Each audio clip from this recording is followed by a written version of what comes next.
Hello students, welcome back. आज हम लोग बात करेंगे accounting for partnership firm fundamental part 16 के बारे में। यहाँ पे हम लोग आज डिस्कस करेंगे इंटरेस्ट एंड कैपिटल के अलग अलग कंडीशंस को। तो पहला कंडीशन जो हमारा है, A and B are partner sharing profit and loss in the ratio 3:2 with the capital of 2 lakh and 1 lakh respectively. Show the distribution of profit in each of the following cases. If the partnership deed is silent, so to the interest on the capital and the profit of the year is 50,000। तो यहाँ पे क्या बता रहा है, अगर partnership deed silent है तो उस कंडीशन पे क्या हम इंटरेस्ट ऑन कैपिटल देंगे। तो आइए देखते हैं। तो सिंपल सी बात है, अगर पार्टनरशिप डीड साइलेंट है तो आपको इंटरेस्ट ऑन कैपिटल देने की ज़रूरत नहीं है। आपको जो भी प्रॉफिट शेयरिंग रेशियो है, जो कि हमारा 3:2 है, उस पर आपको अपने से उसको बांट देना है। सिंपल सी बात है, जब पार्टनरशिप साइलेंट है, पार्टनरशिप डीड, तो आपको तो पता ही नहीं कितना परसेंट इंटरेस्ट देना है। ठीक है, तो पार्टनरशिप साइलेंट होने के कारण आप क्या करोगे, उस प्रॉफिट को पीएल अप्रोप्रिएशन में लाओगे 50,000 रुपीज़, और उसको पार्टनर्स को उनके कैपिटल रेशियो जो भी उनका प्रॉफिट शेयरिंग रेशियो रहेगा उसमें बांट दोगे। तो ये कॉन्सेप्ट क्लियर है। अब आते हैं नेक्स्ट कॉन्सेप्ट की तरफ। A and B are partner sharing profit and loss in the ratio 3:2 with the capital of 2 lakh 1 lakh respectively.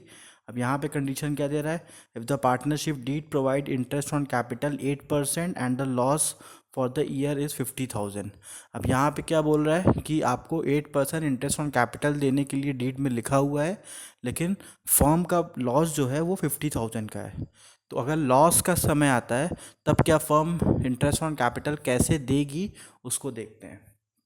तो ये यहाँ पे देखिए, पीएल अप्रोप्रिएशन में जो लॉस है वो ट्रांसफ़र किया गया है। पहले इधर जब प्रॉफिट होता है तो हम ट्रांसफ़र करते हैं क्रेडिट साइड, तो लॉस ट्रांसफ़र किया गया है डेबिट साइड में, और उसके बाद जो लॉस है उसको पार्टनर्स के रेशियो में बांट दिया गया है। तो मतलब कॉन्सेप्ट यहाँ पे क्या निकल के आता है कि अगर लॉस का कंडीशन है तो वहाँ पे इंटरेस्ट ऑन कैपिटल देने की ज़रूरत आपको नहीं है।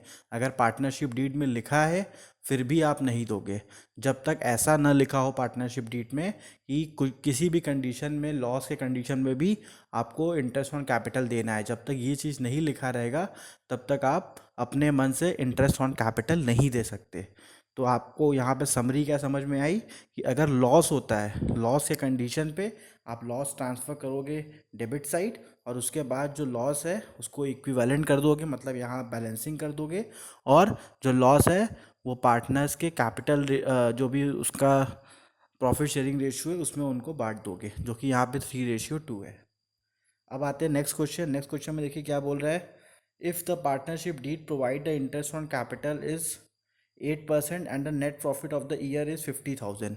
अब यहाँ पे नेट प्रॉफिट जो हमारे साल का है वो 50,000 रुपये है, और हमारा 8% इंटरेस्ट ऑन कैपिटल बोल रहा है।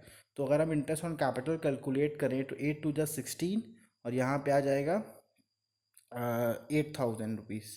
तो अब देखते हैं कैसे लगता है। तो यहाँ पे देखिए, हमने ईजिली 50,000 रुपये हमारा प्रॉफिट था, तो हमने क्या किया, पहले इंटरेस्ट ऑन कैपिटल दे दिया, और उसके बाद जो हमने बैलेंस करके जो हमारा आंसर आया उनके प्रॉफिट शेयरिंग रेशियो में हमने बांट दिया। तो यहाँ पे एकदम ईजिली, जैसे आप अभी तक क्वेश्चन लगाते हुए आ रहे हो, बाकी वीडियोस में जो आपने पढ़ा है सेम वैसे ही क्वेश्चन लगा है।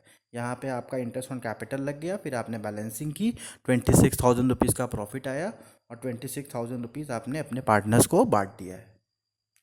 नेक्स्ट आते हैं, if the partnership deed provide interest on capital at the rate 8% and the profit of the year is 15,000। अब देखिए यहाँ पे क्या बोल रहा है कि प्रॉफिट जो साल का आ रहा है ये 15,000 है। तो आपने देखा था कितना यहाँ पे था, 16,000 और 8,000। 16,000 और 8,000 रुपये आपका आ रहा था कि 16,000 और 8,000 आपको पे करना है। तो 16,000 और 8,000 को आप जोड़ेंगे तो कितना आएगा, आपका आएगा 24,000 रुपीज़। तो 24,000 रुपीज़ आपका नहीं आ रहा है, क्योंकि देखिए आप 8% इसका निकालोगे 16,000 आएगा, अब 8% इसका निकालोगे 8,000 आएगा, तो तीनों जोड़ दोगे तो 24,000 रुपये हो गया। तो 24,000 रुपये तो आपके पास है नहीं, आपके पास केवल 15,000 रुपये। तो अब इस कंडीशन पे क्या करोगे, इस कंडीशन में हम लोग क्या करते हैं, जो हमारा इंटरेस्ट का रेशियो होता है, यहाँ बहुत ध्यान से समझिएगा, इंटरेस्ट का रेशियो, इनका प्रॉफिट का रेशियो नहीं, जो इंटरेस्ट का रेशियो होता है उस रेशियो में बांटते हैं। कौन सा कंडीशन में, जब प्रॉफिट रहता है लेकिन इतना प्रॉफिट नहीं होता कि इंटरेस्ट ऑन कैपिटल दे सकें। तो हम इंटरेस्ट का रेशियो निकालेंगे। कैसे निकलेगा इंटरेस्ट का रेशियो, देखिए पहले यहाँ पे हो गया टू पे लगाएंगे 8%, तो आएगा 16,000 रुपये। और यहाँ पे लगाएंगे 8%, तो आएगा 8,000 रुपये। तो 16,000 अपॉन 8,000 करेंगे तो आपका रेशियो आएगा 2:1। तो यहाँ पे 2:1 में 15,000 को यहाँ बांट देंगे। यहाँ गलती से भी आप पार्टनर शेयरिंग रेशियो में मत बांटिएगा, प्रॉफिट शेयरिंग रेशियो में मत बांटिएगा, कैपिटल शेयरिंग रेशियो में मत बांटिएगा। यहाँ पे आप जब भी बांटेंगे तो interest on capital sharing ratio पे बांटेंगे।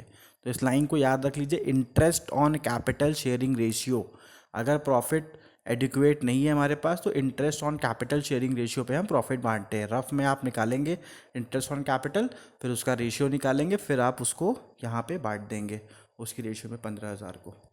अब आते हैं हमारा केस। अब यहाँ पे क्या बता रहा है, even it involve the firm in the loss. मतलब यहाँ पे 8% इंटरेस्ट देने की बात हो रही है, लेकिन यहाँ पे साफ साफ डीड में लिखा हुआ है कि चाहे फर्म फ़ायदे में हो चाहे लॉस में हो, आपको इंटरेस्ट देना पड़ेगा। तो उस कंडीशन पे सिंपली आप क्या करोगे, इंटरेस्ट ऑन कैपिटल लगा दोगे। 24,000 रुपये हुआ, 15,000 प्रॉफिट था, बचा 9,000 रुपये। 9,000 पार्टनर को लॉस में डाल दोगे। ठीक है, तो ऐसे कंडीशंस में क्वेश्चन को बहुत ध्यान से पढ़िएगा, क्योंकि एग्जाम में इंडिविजुअल ऐसा क्वेश्चन नहीं आएगा। एक बड़ा सा क्वेश्चन रहेगा, उसमें ऐसे एक पॉइंट्स को रख देगा। तो क्वेश्चन ध्यान से पढ़े रहेंगे, समझे रहेंगे, तभी आपको ये क्लियर होगा। ठीक है, तो ये समझ लीजिए, अगर जब तक क्वेश्चन में ये नहीं लिखा था कि लॉस के कंडीशन पे आपको इंटरेस्ट ऑन कैपिटल दे सकते हैं, तब तक आप नहीं दोगे। क्लियर है? Thank you students.